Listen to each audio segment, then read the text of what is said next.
Good morning everyone, and welcome to Foreigner Farming in the Philippines.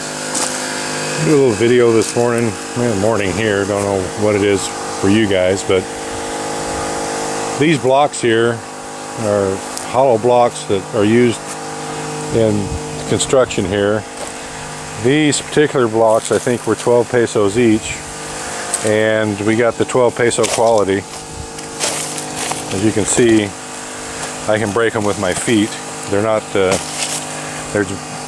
good at all. They're just junk. Now you can get these a bit better quality, but these are basically just framework for the cement that you would put in them.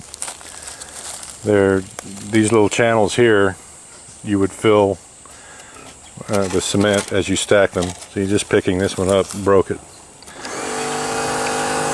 And if you use a good quality cement and form bar, rebar, you can get a pretty good structure. But these are basically just a frame for cement. They're not worth anything else. And I broke that with my hand, and I can crumple it with my hand. They're not good quality. You can have them made with a stronger mix of cement. These were not, obviously.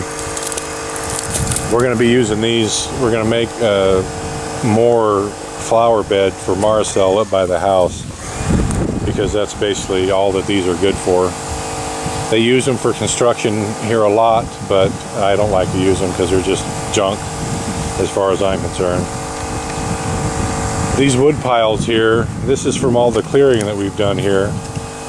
This little pile of sticks here, they will chop up into shorter lengths, which is what we have here.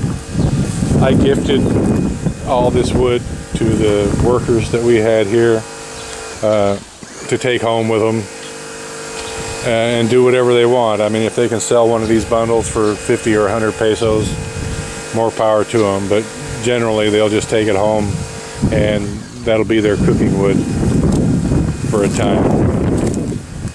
It's a little labor intensive. They take their bolos, what we would call a machete, they call them bolos here, and they take the longer lengths like that, and they just chop them up, bundle them up, throw them on the back of their motorcycle, and take them home. This little building here is our caretaker shed. It's got a little porch here that we had made of sorts. It's bamboo construction. I think this is 10 by 10, I think, is what the dimension is on this. It's very simple construction. It's bamboo on the floor with poles as flooring, as trusses, as floor trusses. This is all materials that we had here on the place, with the exception of this Amacan, which we purchased, and the tin for the roof. We also purchased that. But all the frame wood was here. The posts have all been cemented in. It's a simple construction. You see a lot of houses here made just this way, and not much larger than this for a family. It's not really large by Western standards. This would be a shed for the backyard to keep your mower and tools in. But for here in the Philippines, this is a home. So we just made this because at some point our piggery is going to be large enough to where we're going to have a caretaker. And that's what this was made for. It's our caretaker's house. I think the total cost on this, because we had some of the materials here, I think we've got about 15,000 pesos into it, which is about $300. And most of that is for the sheeting on the roof and the Amacan.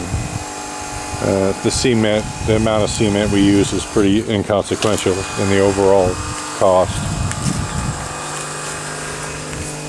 So when we get our operation going well, We hope to have a couple, a husband and wife team, stay on here full time, because we will have valuable livestock around, and having a month or 2 months or 3 months worth of wages just wandering around on your property for anyone to come along and take as they please without having it guarded is not a good thing. So we'll have a couple staying here.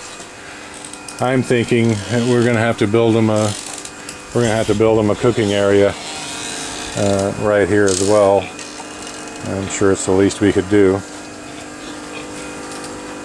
It's not the best location in the world to live in, but it is right next to the piggery, which is what we need for security reasons.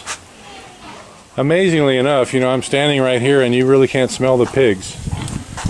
The wind rarely blows from the piggery to this location, and even if it were, we keep the pens clean, and it all goes into a septic, so there's not a tremendous odor as you would expect. You would think it would just stink to high heaven around here, but it doesn't. It's not unpleasant at all. From the house, we never smell the piggery, and we're only a couple 100 feet away. Have some gentlemen on the other side there digging a trench for the water line going back. It's going to go around this way here and go back up to the new piggery in the back. I'll make a separate video on that and show everybody what's going on there. Thank you, everyone. Please like, comment, share, and subscribe, and have a good afternoon.